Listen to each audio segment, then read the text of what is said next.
Bismillahirrahmanirrahim. Assalamualaikum warahmatullahi wabarakatuh. Terima kasih banyak atas kesempatan yang diberikan kepada saya. Perkenalkan, nama saya Nurpolis SPD. Saya merupakan peserta PPG Daljab Kemenak Angkatan 1 untuk kelas Bahasa Inggris di Unisma Malang tahun 2022. Di sini saya akan menceritakan tentang pengalaman praktek baik ataupun best practice menggunakan metode STAR yang terdiri dari situasi, aksi, refleksi hasil, dan dampak terkait dari aksi PPL siklus 1 dan siklus 2 yang sudah saya laksanakan. Dalam aksi PPL siklus 1 dan siklus 2, saya menggunakan pembelajaran yang inovatif, yaitu dengan menggunakan pembelajaran pendekatan saintifik serta metode problem-based learning, serta mengkombinasikannya dengan menggunakan yaitu IT, seperti halnya penggunaan video dalam pembelajaran serta penggunaan media PowerPoint untuk menjelaskan materi selama pembelajaran berlangsung. Dalam aksi PPL siklus 1, saya laksanakan pada hari Kamis tanggal 1 September 2022. Kelas yang saya ampuh adalah kelas 7 MTS Raudatul Ulum Subti Mataram, Lampung Tengah. Materinya yaitu self introduction ataupun pemaparan jati diri. Aspek keterampilan yang akan dituju adalah yaitu aspek listening dan speaking. Sedangkan untuk aksi PPL siklus 2, saya laksanakan pada hari Jumat, tanggal 16 September 2022. Untuk kelas dan materi masih sama, hanya untuk aspek keterampilan yang berbeda. Di siklus 2 ini, aspek keterampilan yang akan kita gapai atau pencapaiannya adalah untuk keterampilan reading dan writing. Kondisi yang melatar belakangi dengan adanya kegiatan ini adalah yang pertama, peserta didik kurang aktif dalam mengikuti proses pembelajaran bahasa Inggris. Yang kedua, yaitu guru kurang terampil atau kurang mampu dalam mengoperasikan ataupun memanfaatkan teknologi yang relevan dalam pembelajaran bahasa Inggris tersebut. Menurut saya, praktek ini sangat penting untuk dibagikan karena sangat berdampak positif bagi perkembangan motivasi belajar peserta didik. Dengan penerapan metode dan model pembelajaran yang inovatif, peserta didik menjadi termotivasi dan antusias dalam mengikuti seluruh rangkaian kegiatan pembelajaran, mulai dari pendahuluan, kegiatan inti, penutup, dan refleksi. Peran saya dan tanggung jawab saya dalam pembelajaran tersebut adalah tentu sudah tidak asing bagi seorang guru, tentunya harus menjadi motivator bagi para peserta didik. Selanjutnya juga, guru harus bisa menjadi fasilitator dalam artian guru bisa memfasilitasi murid dalam belajar supaya mereka lebih rileks, lebih mudah dalam memahami materi, dan lebih bersemangat. Yang terakhir, guru juga harus bisa menjadi katalisator dalam proses pembelajaran. Dalam aksi PPL siklus 1 dan siklus 2, ada juga beberapa tantangan yang menjadi kendala bagi kami. Yang pertama adalah tentang masalah penjadwalan praktek aksi PPL 1 dan PPL 2 tersebut, di mana jadwal tersebut itu tidak sesuai dengan jadwal real yang ada di kelas 7. Untuk masalah ataupun tantangan berikutnya yaitu terkendala pada sinyal, karena pada praktek aksi PPL 1 dan 2 ini harus melalui Zoom karena harus dipantau langsung oleh dosen pembimbing dan guru pamong, maka tidak terlepas dengan sinyal internet.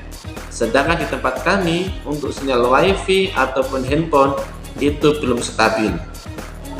Yang ketiga, dalam proses aksi PPL siklus 1 dan siklus 2, kami juga harus menyiapkan perangkat untuk merekodnya, baik secara Zoom ataupun secara offline. Tentunya saya akan melibatkan orang lain untuk membantu kelancaran ini. Langkah-langkah yang saya ambil untuk menjadi solusi atas tantangan ataupun kendala yang saya hadapi selama praktek aksi PPL siklus 1 dan siklus 2 adalah yang pertama, karena jadwalnya itu tidak sesuai dengan jadwal real kelas, maka saya harus memastikan kesiapan dan mengkonfirmasi kepada pihak-pihak terkait, terutama di sini adalah peserta didik, bahwasanya mereka harus mengikuti pembelajaran pada siklus 1 dan siklus 2 dengan saya, di mana jadwalnya adalah di bahasa Inggris, yang sebenarnya pada hari tersebut tidak ada pembelajaran bahasa Inggris. Kemudian, langkah yang kedua, untuk mengantisipasi kendala yang terkait dengan perangkat, maka sebelum saya mengambil praktek pada aksi PPL siklus 1 dan siklus 2, saya mempersiapkan seluruh perangkat untuk mendukung kelancaran kegiatan tersebut. Dan saya juga harus memastikan keaktifan ataupun kelayaan perangkat-perangkat itu dengan cara mensimulasikannya terlebih dahulu, baik secara offline atau secara Zoom. Tentunya ini memberikan dampak yang positif, baik bagi saya secara pribadi sebagai seorang guru dan secara umumnya yaitu bagi peserta didik saya. Ini terbukti dari ketika mereka melihat video dalam pembelajaran itu aktornya adalah kakak kelas mereka termotivasi untuk melakukan hal yang sama. Sehingga ketika mereka sudah mendapatkan motivasi dari penayangan video tersebut, ketika pembelajaran mereka sangat aktif. Sehingga setelah beliau-beliau ini melihat hasil dari aksi PPL siklus 1 dan siklus 2 yang saya laksanakan, dengan adanya keaktifan siswa, beliau-beliau berusaha untuk meniru ataupun menerapkan metode pembelajaran yang inovatif, tentunya yang relevan dengan keadaan yang ada di sekolah tersebut. Beberapa faktor penting yang menjadi pemicu ataupun menjadi faktor keberhasilan kegiatan aksi PPL siklus 1 dan siklus 2 ini adalah yang pertama, tentunya tidak lepas dari peran seorang pembimbing, yaitu beliau Bapak Hamidin dan juga guru pamong yaitu Bu Lulu, serta dari rekan-rekan yang ada di kelas bahasa Inggris. Faktor berikutnya yaitu adanya respon positif dari seluruh elemen sekolah, mulai dari kepala sekolah, waka kurikulum, wali kelas, dan guru yang ada untuk mengkondisikan kesiapan dan kesediaan siswa dalam mengikuti aksi PPL siklus 1 dan siklus 2 yang sudah terlaksana. Dan tidak lupa pula juga semangat dari seluruh peserta didik dalam mengikuti proses aksi 1 dan aksi 2 dari awal sampai akhir. Tentunya bagi saya ini sangat luar biasa, karena dengan penggunaan metode pembelajaran yang inovatif itu benar-benar luar biasa membawa dampak yang sangat signifikan bagi siswa yang tadinya mereka malas menjadi bersemangat. Kemudian dari mereka yang tadinya malas berpikir, mereka berpikir bagaimana cara menemukan solusi, bagaimana biar mereka paham dengan materi yang disampaikan oleh seorang guru. Adapun di sisi lain, tentunya ada beberapa faktor yang menjadi pemicu ketidakberhasilan dalam kegiatan aksi 1 dan aksi 2 tersebut. Salah satunya yaitu bahwasannya terkendala pada IT. Karena sinyal ini benar-benar sangat krusial dalam praktek tersebut, maka ketika sinyal itu turun ataupun lemah, maka secara otomatis koneksi juga akan tidak bagus. Nah, hal ini tentunya berpengaruh pada record Zoom. Dan yang selanjutnya, bahwasanya penguasaan IT benar-benar diperlukan dalam kegiatan aksi 1 dan aksi 2. Karena dalam aksi ini kami harus mengedit, kemudian nanti kami harus mengunggah ke link LMS dan ke YouTube. Kesimpulan yang bisa kita ambil dari best practice terkait masalah aksi PPL siklus 1 dan siklus 2 yang sudah saya laksanakan adalah yang pertama, dalam sebuah pembelajaran tentunya harus lebih terstruktur dan sistematis, sehingga pemaparan materi, penyampaian materi dari seorang guru kepada siswa itu akan lebih efektif. Kemudian yang kedua, Sebuah motivasi itu harus dibangun terus-menerus. Tidak bisa kita memotivasi siswa hanya pada saat itu, tapi pada saat yang berikutnya atau lain waktu kita tidak mau melakukannya. Kita harus memotivasi baik diri kita secara pribadi ataupun peserta didik secara terus-menerus. Selanjutnya yaitu tujuan pembelajaran dan dampak dari pembelajaran tersebut harus jelas.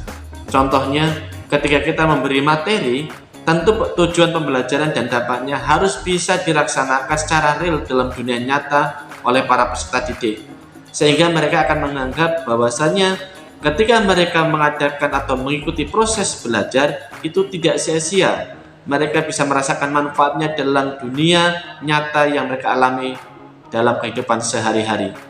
Yang terakhir, tidak kalah pentingnya adalah penggunaan media pembelajaran. Dalam artian, kita tidak harus menggunakan teknologi yang canggih, teknologi yang mahal, teknologi yang super mewah, tidak harus. Kita bisa memanfaatkan teknologi yang sederhana, yang ada di dalam lingkungan kehidupan kita. Yang terpenting adalah penggunaan teknologi harus tepat ataupun relevan dengan apa yang ada dalam kehidupan sehari-hari. Sehingga teknologi yang kita gunakan meskipun sederhana tapi tetap berkesan dan bermakna bagi pemahaman siswa, bagi pengetahuan siswa, bagi pendalaman materi yang akan kita sampaikan baik dalam pembelajaran di dalam lingkup ruang kelas ataupun di luar lingkup ruang kelas. Baik, itu tadi pemaparan pengalaman praktek baik ataupun best practice dari saya. Yang pastinya kita sebagai seorang pendidik tidak boleh menyerah dengan keadaan yang sedang kita hadapi. Kita seorang pendidik harus tetap semangat dan harus yakin bahwasannya setiap kendala yang kita alami, setiap kendala yang kita hadapi, tentunya akan ada solusi yang baik dari Allah Subhanahu wa Ta'ala untuk kita semua. Semoga bermanfaat. Terima kasih. Wassalamualaikum warahmatullahi wabarakatuh.